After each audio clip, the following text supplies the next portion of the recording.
again on behalf of Braham Mumbai Municipal Corporation Education Department. I welcome you all for the online education.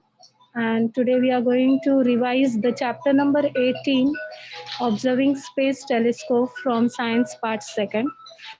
Myself, Mrs. Samina Ibrahim Kazi, and I'll be teaching you the chapter number 18, that is Observing Space Telescope. Today, the points which we are going to cover up is firstly, we are going to see the introduction of the chapter. What do you mean by light? What are the different forms of light? And what is optical telescope? So let's begin with our today's lecture. That is chapter number 18, Observing Space Telescope. Though man has always been observing the sky and mapped many stars and planets, man was being very curious about watching the sun, the moon, and the several stars which are being seen in the sky. There was being a curiosity for man to observe the space, observe the sun, the moon, and the several stars which are being seen in the sky. So, these stars, the planets, and the other objects which are being seen in the sky, they are known as the celestial objects. Okay, what are celestial objects? These are the different types of stars, the planets, and the different objects which we can see in the sky. They are known as the celestial objects.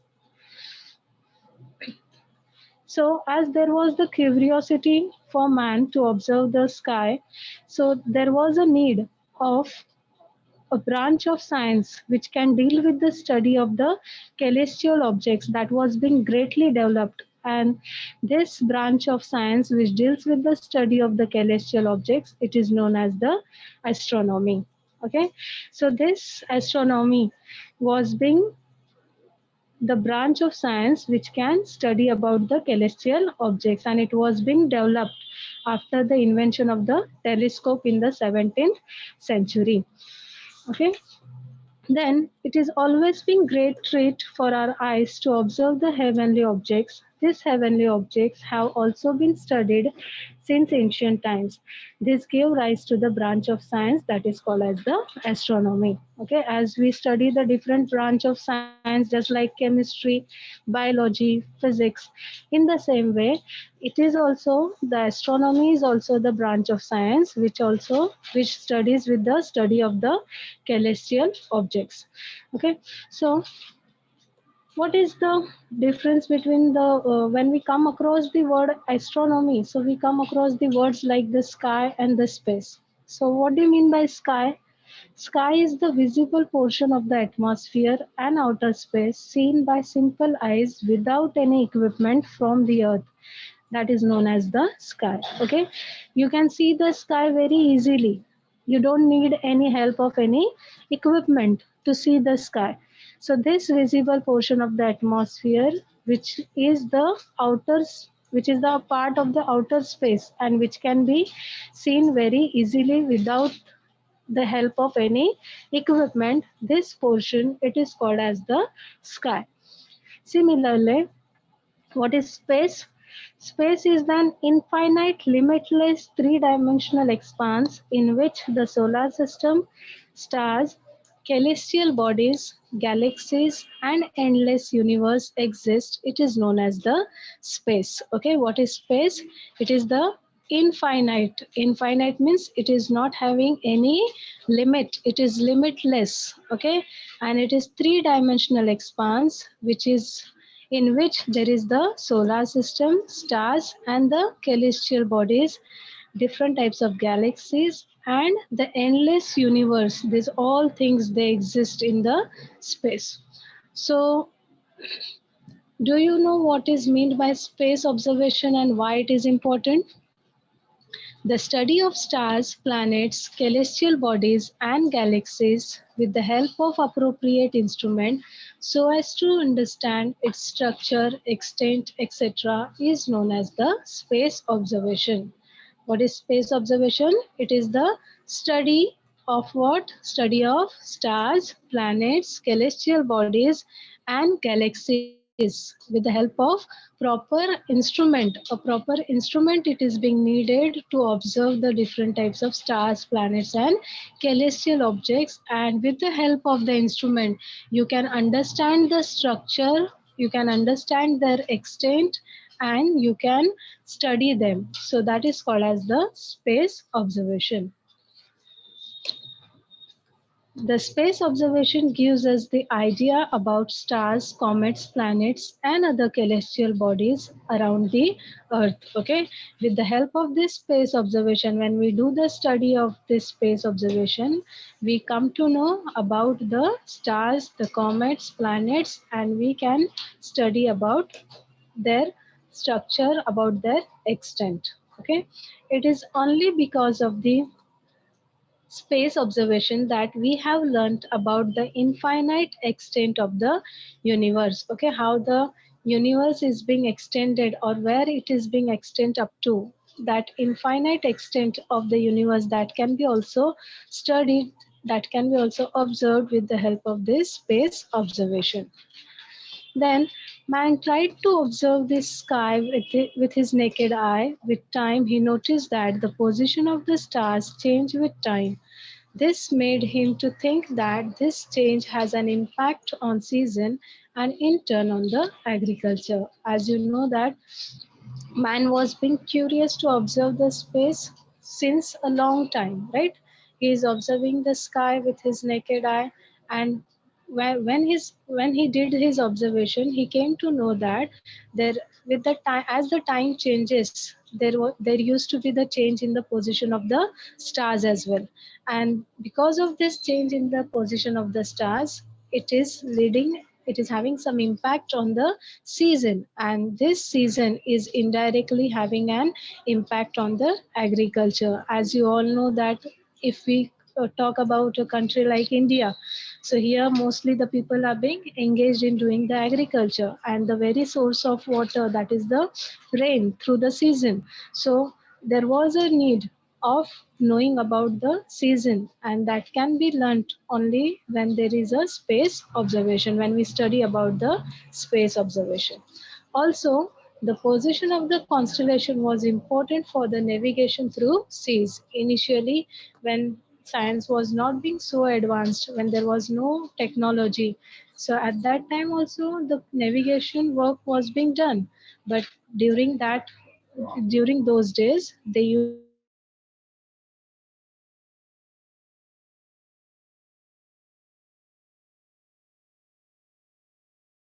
to navigate through the seas.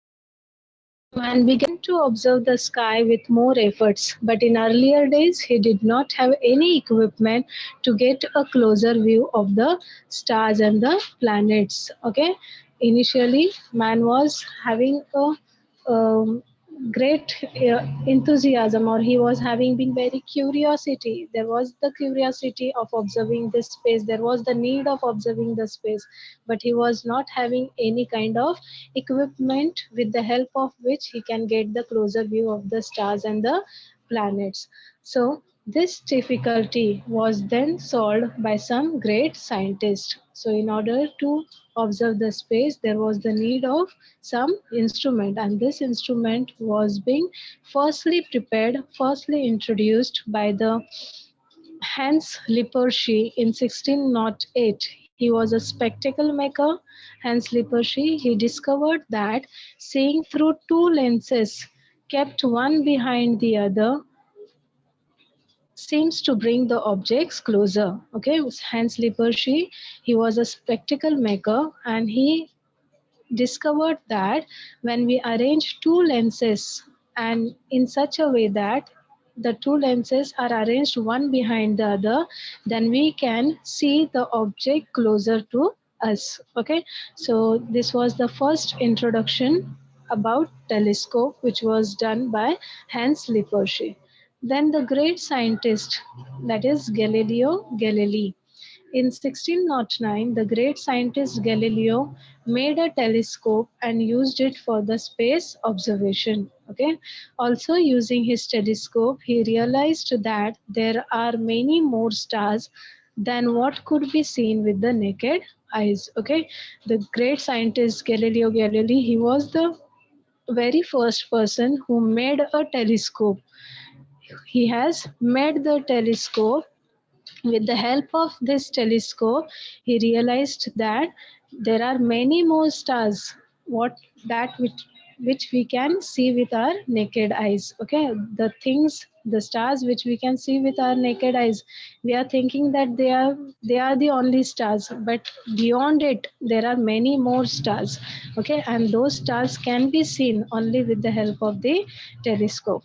Also, using his telescope, he discovered the moon of the Jupiter and the black spots on the sun, etc. Okay, the moon of the Jupiter was also being discovered, and the black spots of the sun, they were also being seen with the help of the Galileo's telescope.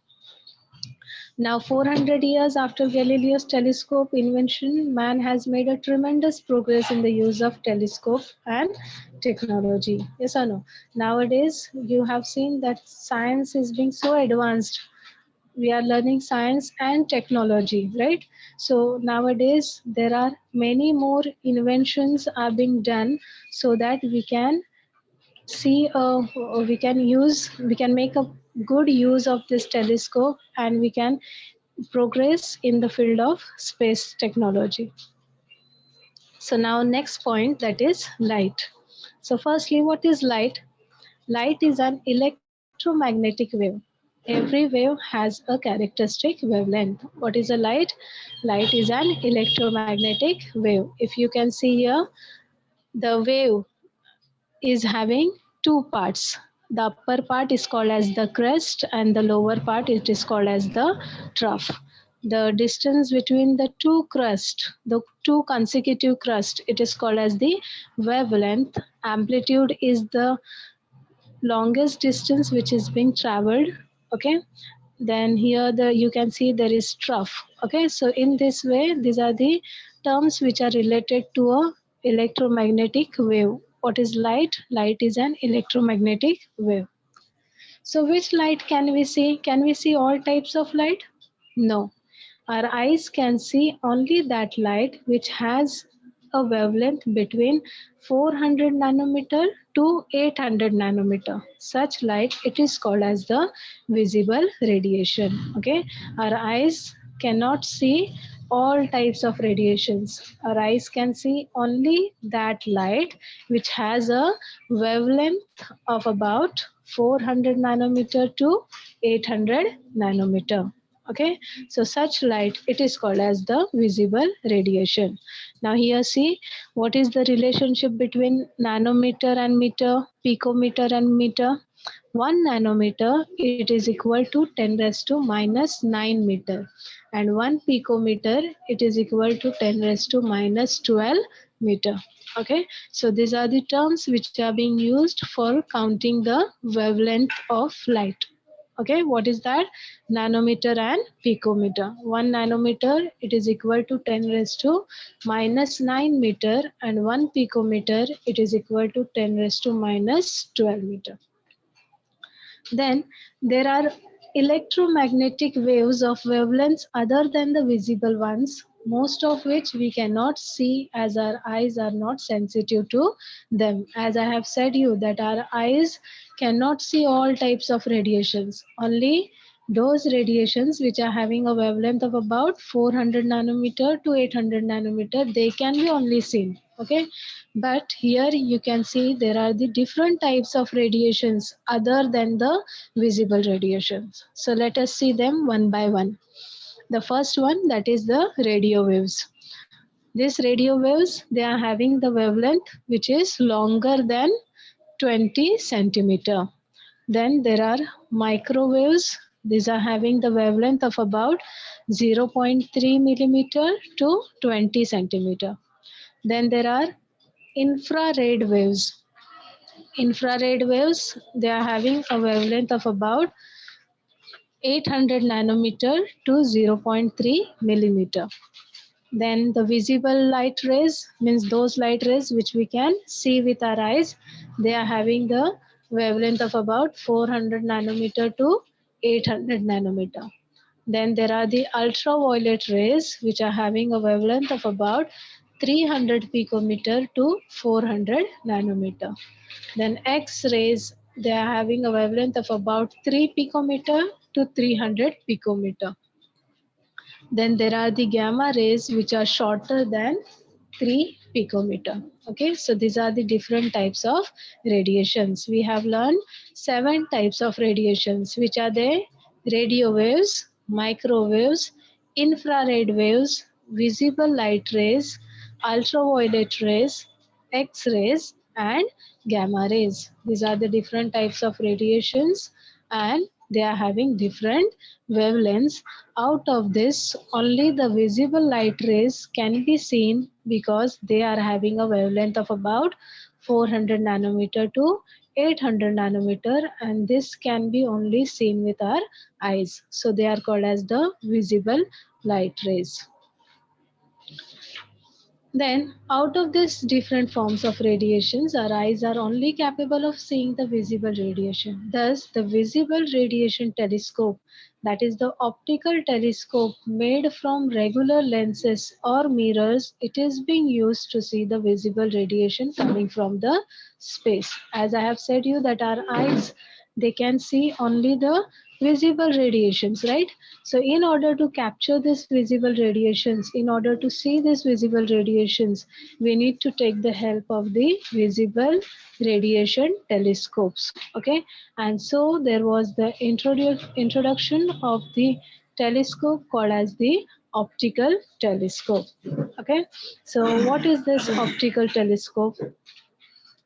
Most optical telescopes are made with 2 or more lenses. If you see the arrangement of the optical telescope, you will find they are being made up of 2 or more lenses. To collect the maximum amount of light coming from the heavenly objects, the objective lens should be made as large as possible. Okay, 2 lenses are there, or sometimes 2 or more lenses are being there. So in order to collect the maximum amount of light, if you want to collect more amount of light radiation which is coming from the space, then what we have to do, we have to use the objective lens which is being made up of a large size. It should be of a large size. Then, using the light collected by the objective lens, a smaller lens called as the eyepiece produces a large image of the source. Okay, what the eyepiece it does, what is the function of the eyepiece? The light which is being collected by the objective lens, it is being it is being seen through a smaller lens which is called as the eyepiece, and this eyepiece, what it does, it produces the large image of the source. Okay, so light rays change their direction as they enter a lens from the atmosphere, and again when they enter the atmosphere after passing through the lens. This is called as the refraction. Okay, what the light rays they do, they change their direction twice. When once when they enter the lens from the atmosphere. Okay, once, can you see here the picture? Here on the screen you can see that in the first one, in the first diagram, it is shown that the light rays, once they enter the lens, they change their direction, and again when they come out from the lens, then again they change their direction. So this phenomena, it is called as the refraction, and so such telescopes are also called as the refracting telescopes. Is that clear, everyone? That is, optical telescopes are also called as the refracting telescopes. Why? Because in this telescopes, what happens? The light rays, they change their direction twice. How? Once when they enter from the atmosphere into the lens, okay, and again when from the lens into the atmosphere, when they move out, they change their direction. So it is called as the refraction, and such type of telescopes, they are called as the refracting telescopes. Even though such a telescope is useful for space observation, it presents certain difficulties. Okay, this optical telescope, it is being very useful for study, for the space study, but even then it is containing certain difficulties. Okay, what are the difficulties? Number one, for collecting maximum possible light, the objective lens must be made as large as possible, but it is very difficult to make very large lenses. Also, large lenses are very heavy and they give no clear image. This is the very first difficulty of using the optical telescope, that as I said that the optical telescope, they require large size of lenses, right? But when we use the large type of objective lenses, then there are the possibility that it does not give clear image. And for making of the large lenses, it is being quite difficult to make them, okay, and to carry them, it is being very heavy. Okay, so the first difficulty, that is the size of the lenses is very large. Second, as the objective and the eyepiece are placed at the opposite ends of the telescope, the length of the telescope becomes difficult to manage. Okay, as the eyepiece is at the one end and the objective lens is at the other end, so these two lenses, they are being placed at the two ends of the telescope. Then what happens, the length of the telescope, it gets increased, and it becomes very lengthy, and it becomes difficult to manage such a length of the telescope. Okay, so the length of the telescope, it becomes difficult to manage. And third point, the image formed by the lenses have errors of colors. This is called as the chromatic aberrations. Okay, as the image, it is being formed by the lenses, they are creating certain errors of colors, and because of this error of color, we cannot get the clear image, and this is called as the chromatic aberrations. So these are the difficulties in using the optical telescopes.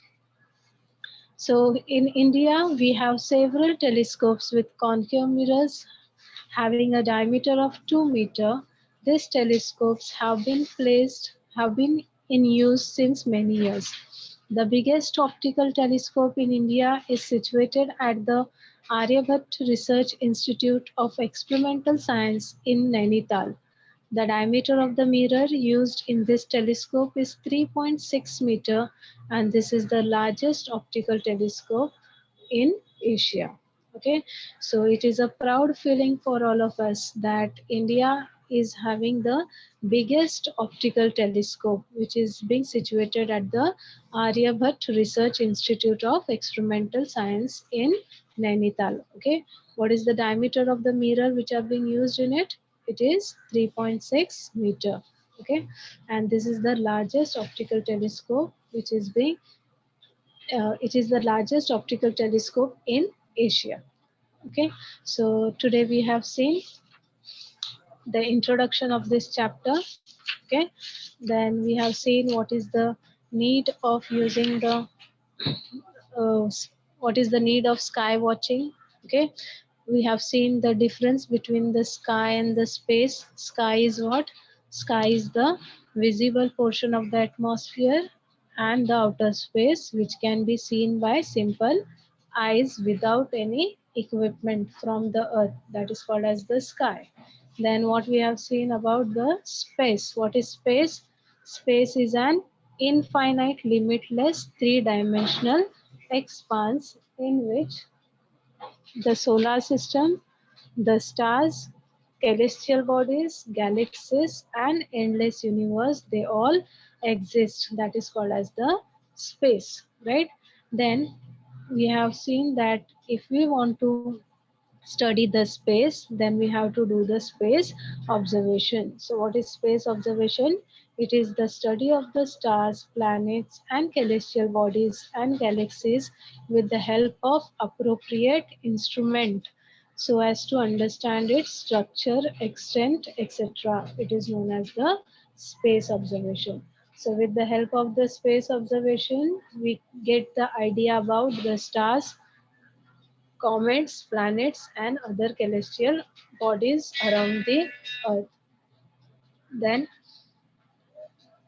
man was being curious to observe the sky, okay, as the with the time he noticed that the position of the stars they change with time, and this made him to think that this change has an impact on season and in turn on agriculture. So indirectly man was being uh, completely dependent on space observation so that he comes to know more about season and accordingly he can plan of agriculture. Then the position of with the help of the position of the constellation, the navigators they used to navigate in the sea.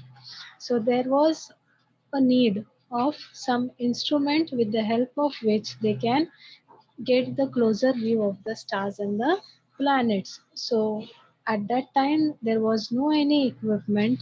So to solve this difficulty, the first person, that is Hans Lippershey, in 1608, the spectacle maker Hans Lippershey, what he did, he discovered that if we arrange two lenses which are being kept one behind the other, then we can get the closer view of the object. So this was being explained by Hans Lippershey in the year 1608.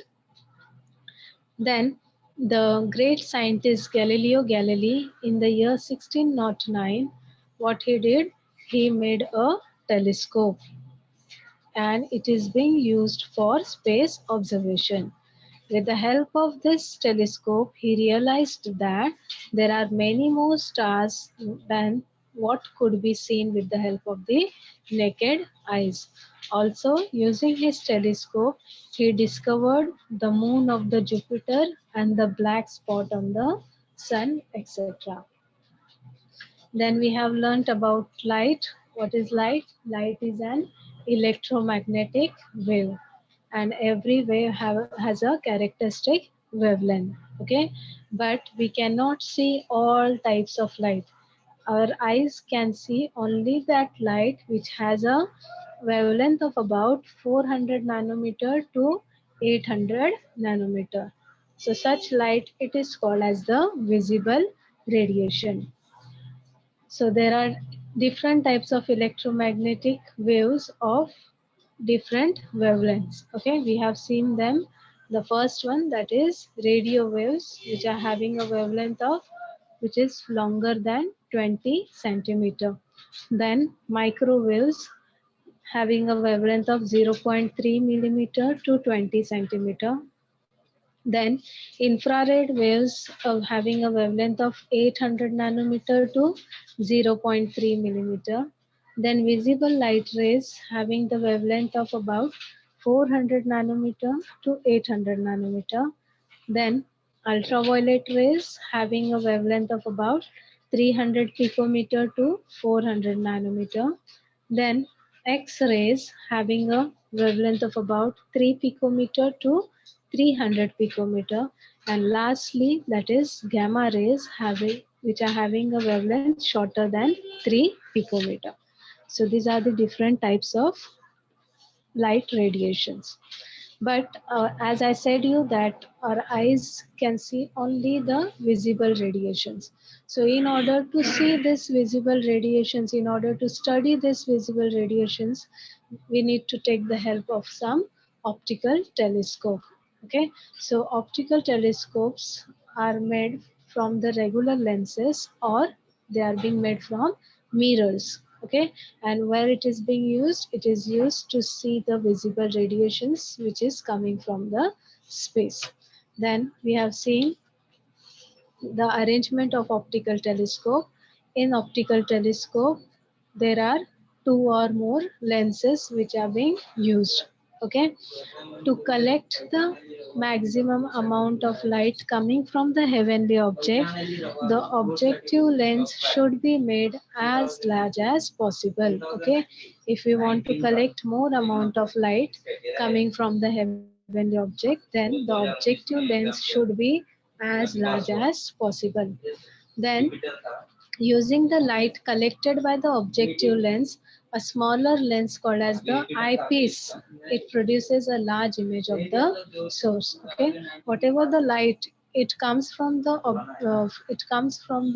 objective lens, it gets collected into a smaller lens called as the eyepiece, and this eyepiece is capable of producing a large image of the source. The light rays change their direction as they enter a lens from the atmosphere, and again when they enter the atmosphere after passing through the lens. This is called as the refraction, and hence such telescopes are also called as refracting telescopes. Okay, what the light rays, they change their direction twice, once when they enter from the atmosphere into the lens, and again when they when they move out from the lens into the atmosphere, they change their direction twice. And so such telescopes are also called as the refracting telescopes. Okay, even though such telescopes, they are being useful in the space observation, they present certain difficulties. Which are the difficulties? The first one, that for collecting maximum possible light, the objective lens must be made as large as possible. But it is very difficult to make very large lenses. Also, large lenses are very heavy and they give no clear image. Okay, as the objective lens should be made of a large size, right? But making the objective lens of a larger size, it is being very difficult, and to carry them, it is also quite difficult to carry the heavy large lenses.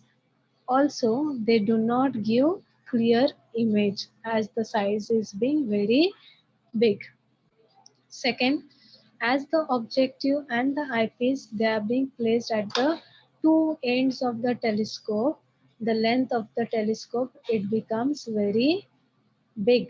Okay, it becomes very lengthy. The length of the telescope, it increases, and to manage such length of the telescopes, it becomes very difficult.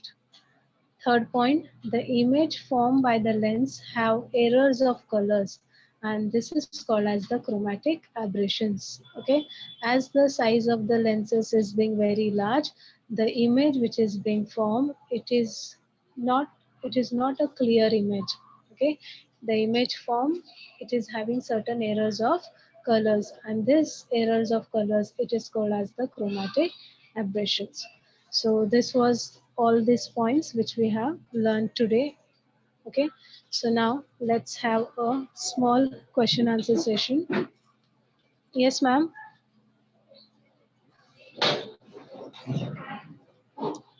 Hello.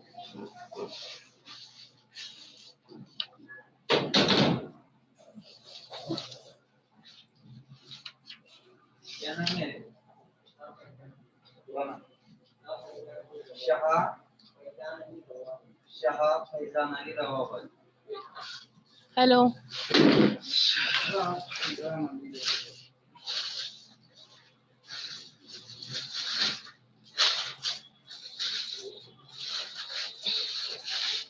Hello.